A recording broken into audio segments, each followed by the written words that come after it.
គេសួស្តីបងប្អូនទាំងអស់គ្នាឥឡូវការីឆ្អិនមួយឆ្នាំទៀតហើយគឺថ្ងៃនេះអស់ការីទាំងព្រឹក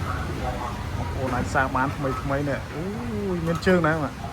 ជើងមានតើអូនេះជើងបងប្អូនឃើញទេជើងថ្មីអូខាងនោះមានគុយទាវកណ្ដាលហ្នឹងប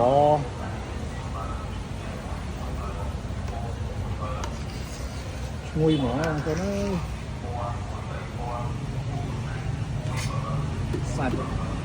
ថ្មីសាច់មាន់ណាការីសាច់មាន់បាទ